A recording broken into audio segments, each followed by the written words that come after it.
Good evening, ladies and gentlemen. Comes to you live from our comfy couch here in the outskirts of the internet. It's the Gaming Saloon Reviews for September 14th, 2025. With your host, Space Boy 2448 and Ramp It Up Salon.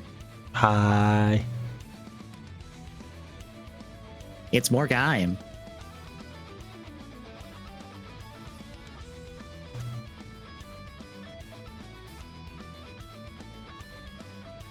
I had nothing else. Fair. It is basically the, well, everything's hit the fan now.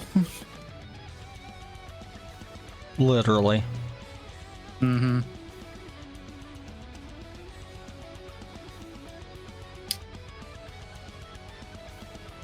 I do like before everything goes downhill, we get the fucking comedy episode.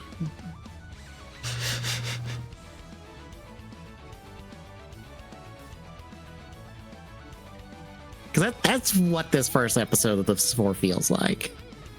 Yeah. Yeah. This is the comedy filler episode. Before, everything got serious very quickly. Before we get all of our overlords in play. Mm-hmm. Well, yeah, I guess you could still say that. Our main 3, basically. Well, I was gonna say we still have one that's not, but technically he's been in play the whole show, so. Mm-hmm. Yeah, it is 25 through 28. Any thoughts going into it?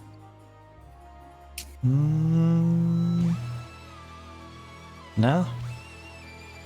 All right, then we'll kick off with episode 25. Graded and Bravo, the strongest tag. So Kota, Zach, and Michi are taking out some goons, and folks are happy. It's like, oh, hey, they protected us. And, Michi's upset at Kota because, you know, all the stuff. Jodochi's in the background being like, oh, I would took over their rankings and stuff by now. I would have outsmarted everyone, thinking he's somehow above a jobber.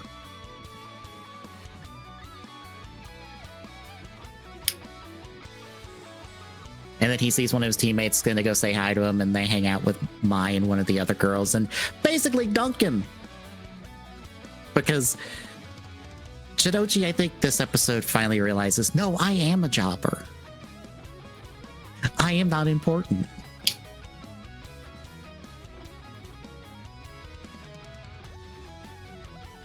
And so, I honestly, the sum of like half this episode is Orin trying to like gas him up, make him like feel like he's better than that. And all sorts of comedy shenanigans involve that. Elsewhere, Kaito and Kota talk for a bit, do their usual spiel that does it feel like they're just gonna go in circles for like the next few episodes with their whole shtick. Yes.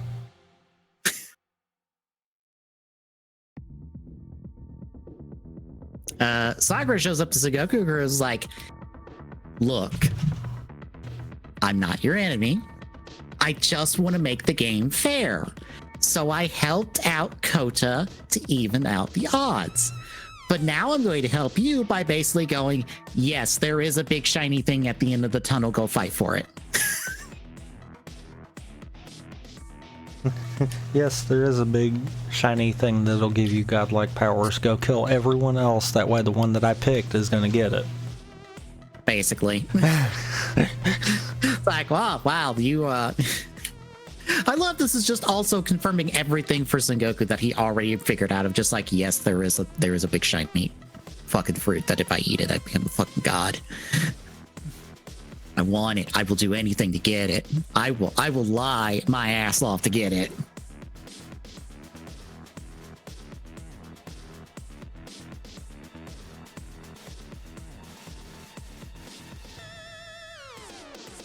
Let's see, more Jinochi and Orin shenanigans. Kota does end up talking to him when he drops by Droopers, or ends up at Droopers. Tries to tell him about Hase, and Orin interrupts it, so Kota and Orin fight for a bit. And then they fight some Invest, and then Jinochi's like, I'm here to help, by immediately taking a shot and getting dunked.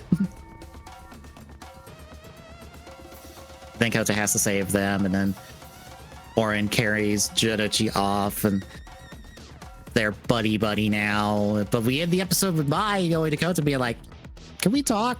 You haven't talked to me in a while. Can we talk? And that's the end of the episode, which takes us to 26. Baron's Genesis Transformation. So we kick off with a conversation that's probably needed, of Kota basically telling Mai, hey, if you eat the fruit, you turn into a monster, and you did it, and I kinda killed him. And this also kind of begins the remainder of Michi's demise. This is the breaking of Michi's sanity. Because Mai's just like, oh, Kota, I feel bad for you. You've been holding this in the entire time. Which I kind of feel bad, because it's like, I'm sure you're just as fucked up as he is about this whole situation. And she's only seems to be focused on him. Yeah. I don't know. I part of me feels like that is a writing choice that I'm not on board with, because I'm like, Yuya was her friend too. Like, I'm sure she's as broken up as Kota is about this, but like, it feels like we're more focused on how Kota feels about this rather than how Mai feels about this. I think it goes to show the fact that yes, it bothers her, but at the same time, she's more concerned about it bothering him. And it's a case of, I think it's meant to draw the parallels between both Kota and Mai not wanting the other one to suffer. Yeah. And maybe it says a lot about Mai that it's like, maybe she figured that at this point, yeah, he's probably dead. This just kind of confirms it. Maybe some part of her is just like, nah, he probably died there. It would have been nice. It would be nice to know. But maybe she's made some peace with that. At least deep down, this kind of, as much as it hurts, it's something she probably already knew. I don't know.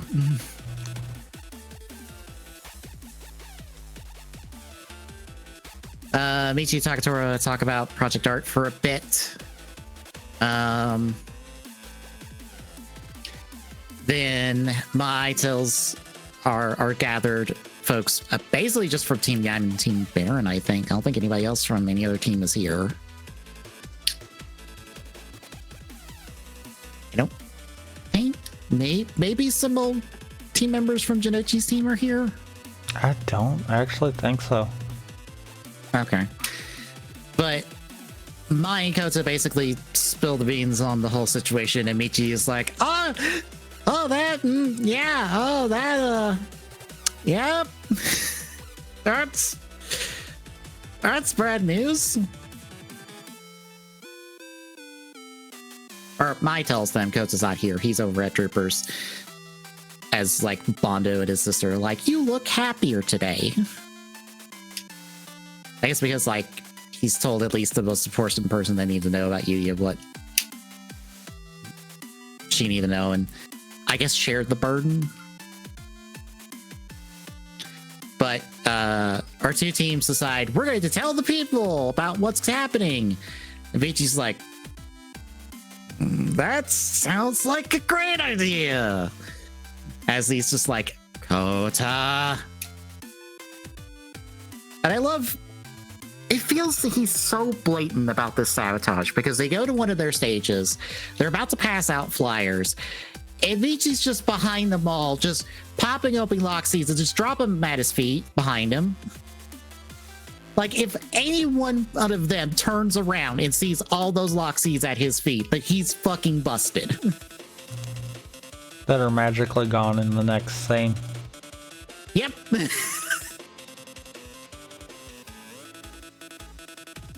But yeah, Michi sometimes was a bunch of invests to break this up before anyone finds out. And Zack and then Michi and then Kota have to clean it up. And then by the end of it, Michi gets pissed at Kota, being like, why the fuck did you tell Mai? Why'd you make her sad?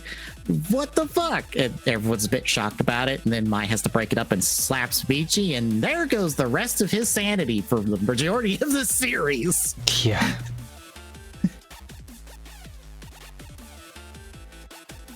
That slap might not have hurt physically, but mentally, that shattered him. Oh, yeah. And it is just Psycho Michi for like the rest of this series until the very end.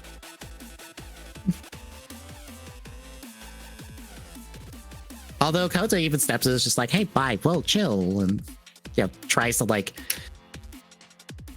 be cooler heads about this, but nope, too late. Damage is done. Over to Sengoku.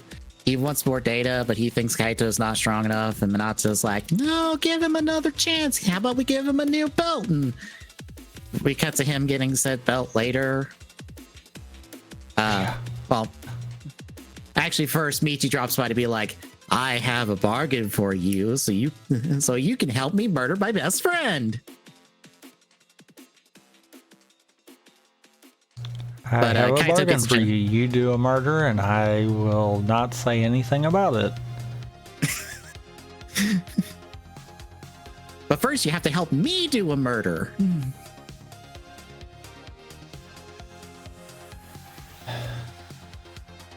But then we cut to Kaito getting a Genesis driver from Minato. So he gets, we'll see later, he gets basically the limb and energy armor on top of his normal suit. Which, if I remember right, they had to make a whole new helmet because the limb energy armor as is technically not supposed to be swapped around. So the back helmet piece is actually not swappable like the normal Sengoku driver Gaim armors are. So they basically had to make a whole new one for this.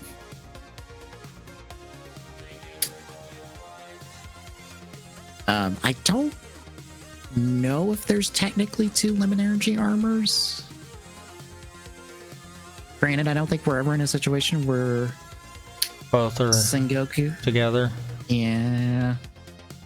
Because technically the only other difference between the armors is the emblem, and I feel like that's a separate piece that is swappable. Probably. Yeah, after Kaito gets the stuff, Zack sees him talking to Minato and getting the stuff, but doesn't hear the conversation. It's not until after it, he's like, hey, Kaito, what's up with that? He's like, oh yeah, I'm working with Yggdrasil to get power. And Zack's basically the entire time just like, Kaito, what the fuck? What's wrong with you? And Kaito's like, look, I want strength. I will do what is necessary to get it. And if Yggdrasil's not strong, I'll murk them too. You should follow my lead on that. Bye.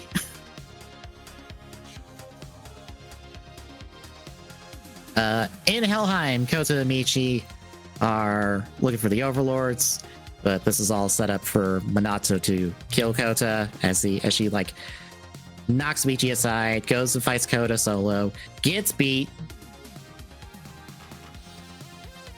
But then Kota tries to hook up with Michi, and he's like, no, go on ahead, I'll be fine. He leaves, and Minato shows up, and he's like, you couldn't beat him? Fine, I'll do it myself. And then we get Kaito fighting Demushu for a bit with his new armor. Holds up pretty well against him until Kota shows up to try to break up the fight and be like, no, I want to talk. And neither party involved in this feels like talking. And I believe eventually Ryu calls off Timbushu and runs off. And so Kota and Kaito argue for a bit. Kota tries to go to Kachidoki to fight him, but Vici shoots him in the back. And that's where we end the episode. So how do you feel halfway through? I feel like I remember why. Part of the reason why I really hate Michi. Yeah. But I also am like, oh, this next episode, oh, Kaito being a dick. Great.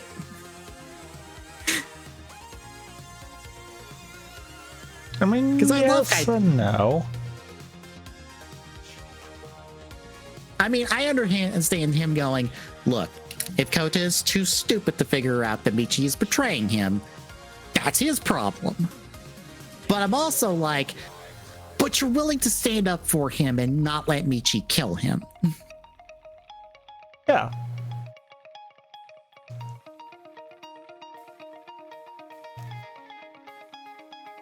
Like, Because you're willing to if- go If anyone's gonna kill Kota, it's gonna be Kaito. And it's gonna be on his terms. So basically a big old Vegeta moment. Pretty much, yes. That is Kaito's entirely what Kaito is. God, you're right. He basically is like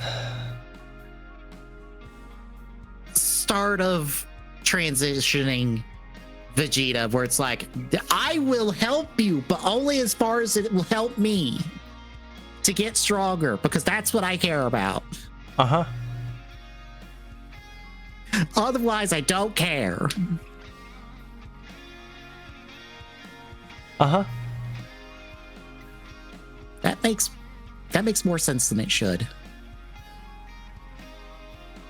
It doesn't surprise me either. Is the thing. Mm-hmm.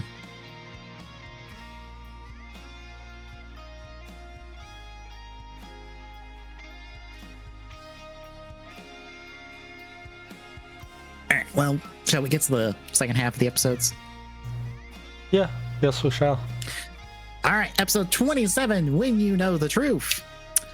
So, Kota is untransformed, unconscious on the ground. Michi walks up in full armor, mind you, cocks his gun and is ready to fucking shoot him.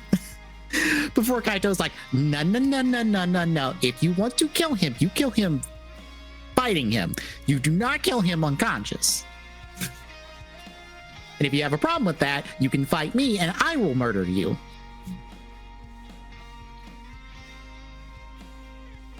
So Michi backs off. Kaito takes this opportunity to just dump Kota high up in a tree covered in invest vines, because I guess he's figured out that can hide you.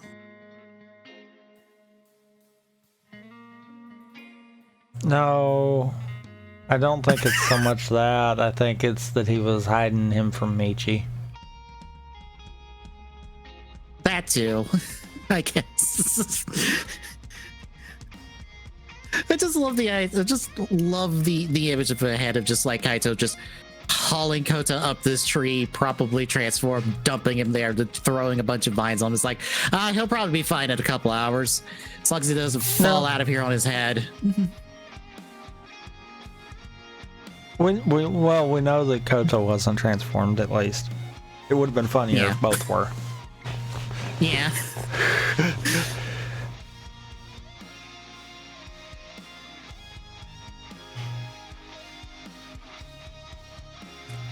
Later, Michi's with my advice, like, you're not really acting like yourself. You always seem just more mature than the rest of us, basically.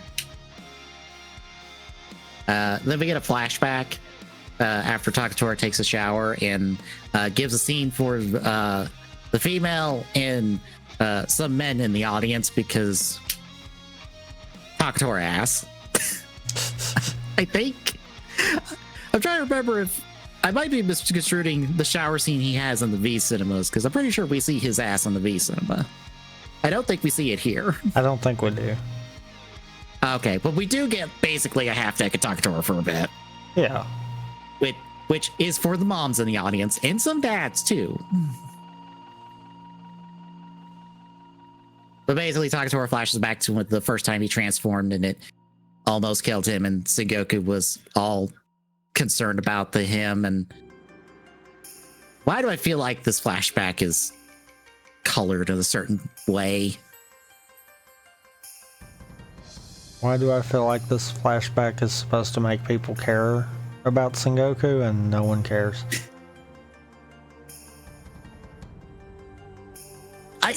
A part of me feels like when Sengoku's just like, Takatoa, wake up, Takatoa. I'm like, that is Takatoa imagining Sengoku acting that way when in reality he wasn't.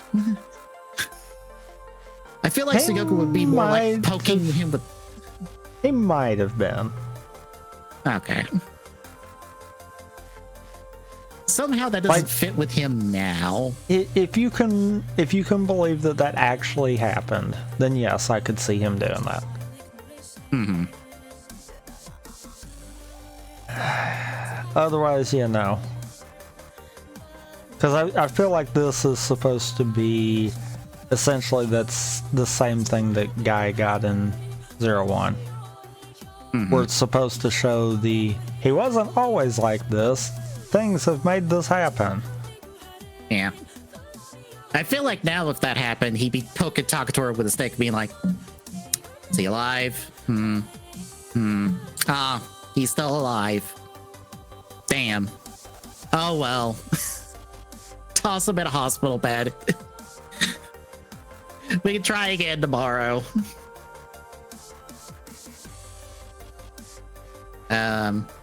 We get some Easter eggs on a screen with Sengoku driver blueprints that are nods to a few of the previous riders. I think the writer wikis also is like, we don't know if this is supposed to be direct references or just fun little Easter eggs. I forget all the ones because there's like a doubles one, an O's one, a Kiva one. Look.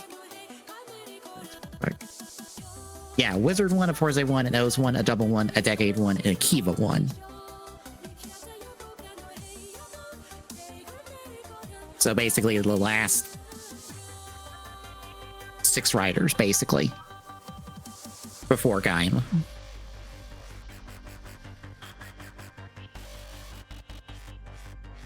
And then a few of the other references could be, a couple of them could be prototype Genesis driver ones, one's maybe a Hibiki one, one's a Cell Metal one, one's another Wizard one because it's a donut reference. One might be another Kiva one because it's a pumpkin pie reference.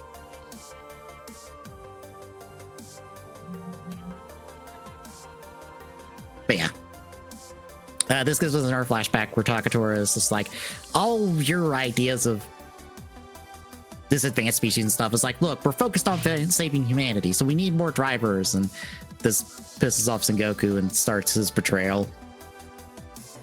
Because as soon as that happens, Minato's like, hey, here's that photo of this advanced invest. And he's like, we're telling no one about this. And I think just after this, Takatoa drops by to be like, can we get more Sengoku drivers? And Sengoku's like, no. Which makes me feel like he's lying.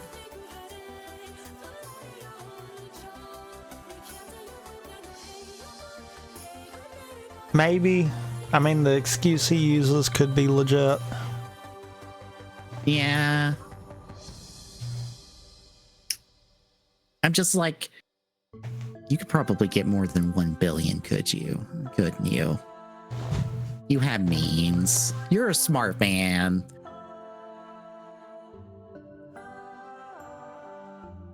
But then we cut to Koda. He's feeding off some of the sunflower lock seeds because this is the first time they confirmed that you can slam those in the driver and that feeds you.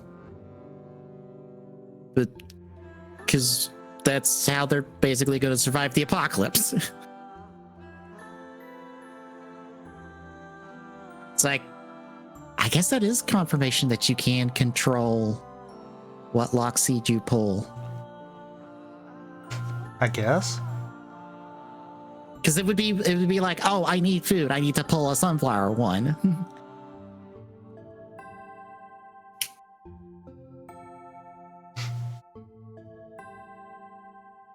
But then we get Orange showing up because I forgot to mention in I think the end of the comedy episode, he decided to go hop in a crack and apparently forgot to drive his way out of the forest. Apparently. I didn't think about that until I was looking at the notes for the trivia for the episodes on the Writer Wiki, and they point out, it's like, he knows he could drive out of the forest. Apparently he doesn't have his bike on him. And I'm like, accurate. Because he has his belt on him, as we see later. And it's actually his belt. It's not just one of the blank ones that he borrowed. Yeah. So clearly he came in prepared, but apparently not enough. I mean, it's Orin we're talking about. Yeah. He probably had the bike with him and just didn't think about it. Mm-hmm. So Kota shows up, helps out Orin. They're slightly buddy now. Then we cut to Demushu, who's just like, I demand the red one. Where's the red one? Give me the red one. As he tries to kill a bunch of Yggdrasil people. So Kota and Orin show up, and this alert goes off, and then Takatora is like, oh, I gotta go fight them. And this leads to him finding out about the overlords from Kota, as basically him and Kota decide to fight Demushu, because he agrees with Kota and like, okay, we should probably talk to him. But if he doesn't feel like talking, then we knock the shit out of him until he's unconscious and then tie him up and then interrogate him. So for the one and only time, until I'm pretty sure Full Throttle, this is Kota and Takatora fighting alongside each other.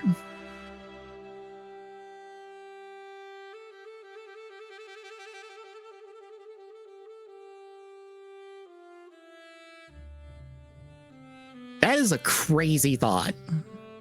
That this is the one and only time we get to see them fight alongside each other. Right.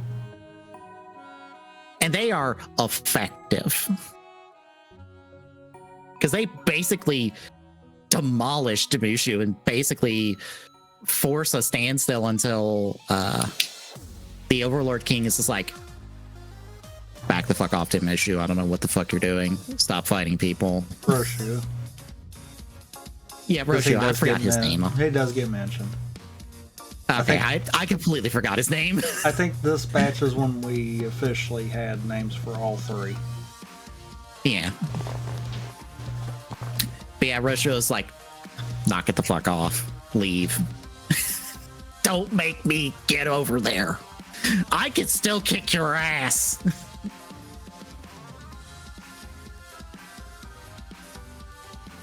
Which probably speaks to how strong he is. If Demushu's like, nope, I ain't fucking with him. Nope, I'm leaving. All right, bye.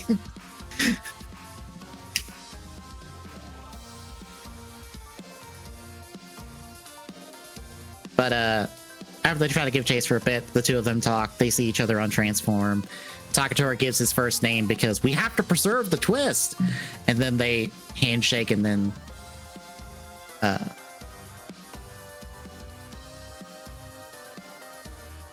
or no, they don't get the handshake because Sid shows up, tries to fight Kota. Takatora's like, no, it's on our side. And then Kota runs off to try to intercept Demushu. Which takes us to episode 28, The Betrayal of Zangetsu. Kota's back with Team Gaim. He tells them about Takatora. Vichi's like, great. This is great. Everything's fine. Everything's great. I'm not seeing red. I do not desire blood.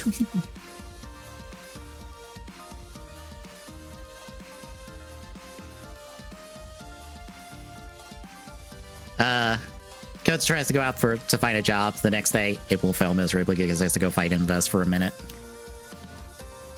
Meanwhile, I love this scene because Takatora, he's so happy. You can tell that he's so happy. He's like, we have another solution. We have people we can contact.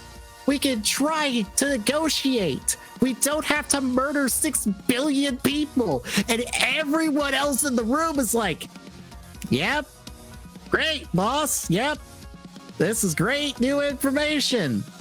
Says the 4 people that have known this for weeks. Because in this room is Sengoku, Minato, Sid, and Michi, all sitting there, all watching this presentation on shit they already know. And everyone in this room is just looking at Takatora going, you're about to fucking die. We ain't having this conversation. If this was a worse day, there would be blood in this conference room right now.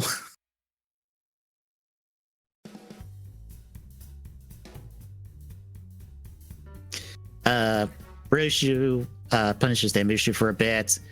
And then Kaito runs into Michi being like, I'm not going to tell Kota you did this bullshit. But I will murk you if you decide to be a problem. Bye. Damn good coffee. Over to Droopers. Kota basically gets a job from Bado to be like, run up jobs for me and keep the city safe, and I will pay you. Is that good? In the most indirect way he can make it without just being going like, look, kid, you're doing a good job. I will pay you to keep doing a good job.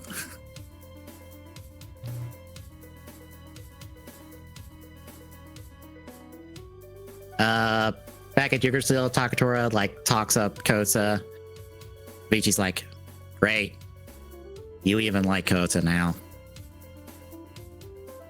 I'm going to enjoy seeing you murdered. And thus begins Takatora getting his shit kicked in. Because Sid, Minato, Michi, and Takatora all leave to go to the forest. Sid's with Takatora, Minato's with Michi. Sid essentially attacks Takatora, then Minato shows up, and Takatora's like, Minato, hey, Sid went nuts. Help me take him in. And she fakes it for 2 seconds and then immediately attacks Takatora. And then Sengoku shows up, but Takatora's like, it too, Sengoku? And Sengoku's like, yep, time to die. And the 3 of them murk him. Knock him out of his transformation, and then Sid basically sends him flying off a cliff. And Takatora, because Michi's a dick, sees Michi in the back, calls out to him, and is like, go work with Kota, save the world, I believe in you, bye. And Michi just walks up, takes his brother's Genesis driver Loxy, and is like, well, he's dead. Now I get to murder Kota. Because we see Kota go to Yggdrasil later and try to ask for Takatora, and the secretaries are like, we don't know what Takatora, we don't know who you're talking about. He works fast. To just be like, nope, Takatora doesn't work anymore. Scrub his name from existence. Yeah. Damn. And then he gets a delivery later, and it's basically a trap set by Michi, disguised as Shin Zangetsu. And I love that he tries to imitate his brother's grunts, but it's not the same thing because he goes way deeper. Because he's like, but Takatora is like, basically. Like it sounds the same, but the pitch is wrong. And I believe also this is the source. This moment is the source for, if I recall correctly, Battle Ride War 2, for the cut content in there of Ryugen with the Genesis driver using melon energy. Because I think they may have heard about this plot point, thought Michi was going to show up with melon energy, and so they made that model, but then that turned out to not be the case, so they discarded it. I'd say. I know. I kind of wish that did happen eventually, just for the fun of it.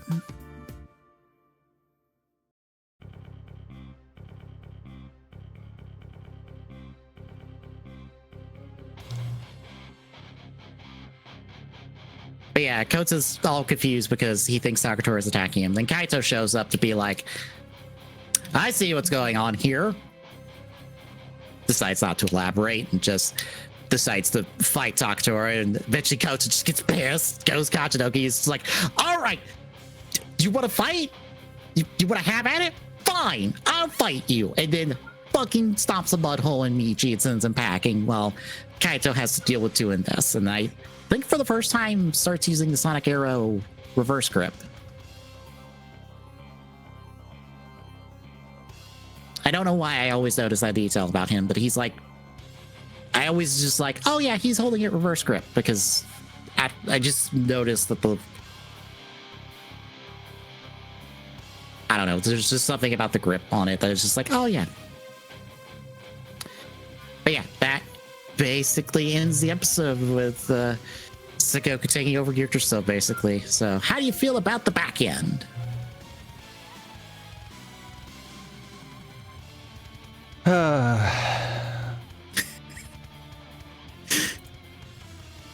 Look at Michi being the source of all our problems. Yeah. Oh, wait, I forgot.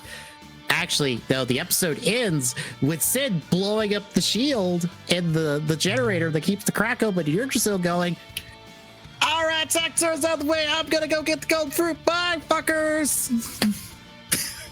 Because Sid is probably the only other person that is as bad, if not worse, than Michi. Yeah.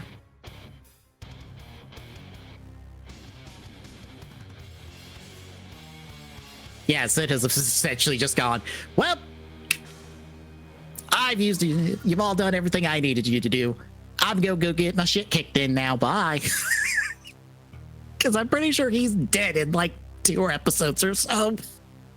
Yes.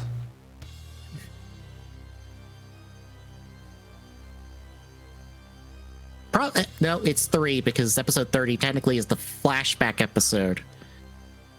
Because that's the Kikaider crossover episode. So it's probably 3 episodes.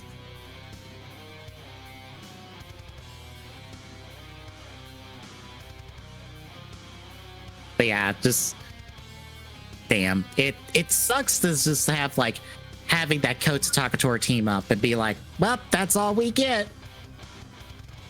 We got so many Kota Kaito team ups, so many Kota and Michi team ups, one Kota Takatora team up. Yep. Granted, they probably had to do it because it's like, oh shit, if they keep up for team up for longer, they'll just solve all the show's problems.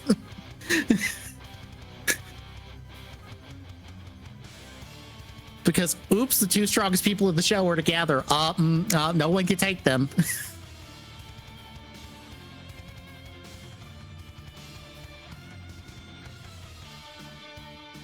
Because I honestly don't think anyone could take the 2 of them teamed up together. Probably not.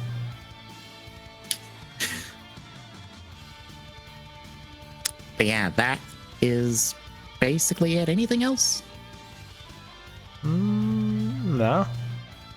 All right, then tomorrow still? Yeah. Yeah. Okay. We'll still do tomorrow.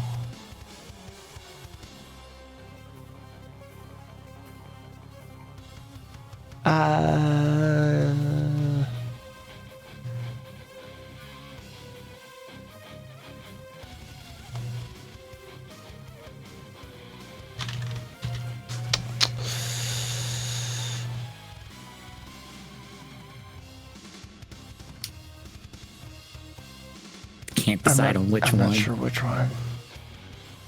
Do you want to just do the first Metroidvania then? Because that'd be Symphony. Sure, we'll do that one then. All right, we'll do Symphony tonight tomorrow.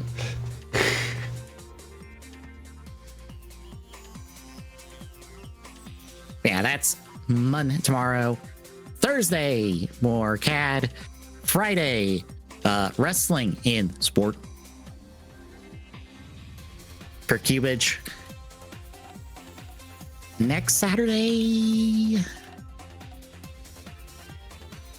Good question. I don't remember. Sonic Mania. Okay. Sonic Mania. And then next Sunday will be TGS, where we'll talk about the Direct some more and a Nintendo patent that will probably not be enforced except for on very specific occasions. I don't know if you've heard about that one. Yeah. I don't think I heard about it until out of. I think at first I heard about it out of context. I'm like, what are people talking about? Why do people think Nintendo's gonna do this stupid? Oh, because Nintendo's doing stupid. Fucking course they are.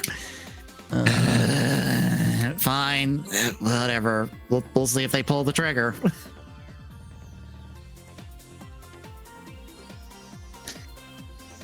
But and in 2 weeks, we will continue Gaim, including special guest star, Reboot Kikaider, and Sengoku putting his brain in a robot. To then take it out and put it back in his body. Yeah, because he's like, yeah, I got bored of that.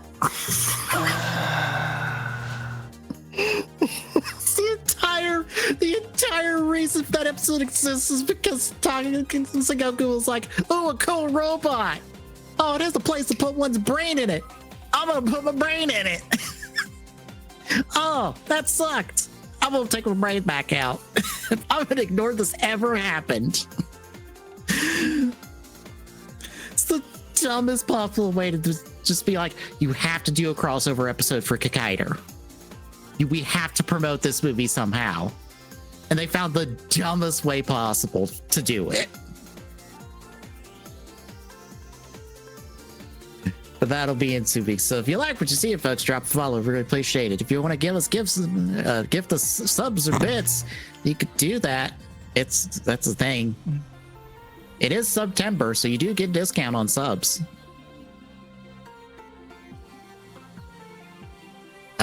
Exclamation point YouTube and chat is the YouTube archive for this and all of our other streams. Exclamation point social and chat is the handles for all our social media. And exclamation point Discord chat is like drop by, say hi, and we'll see you tomorrow, folks.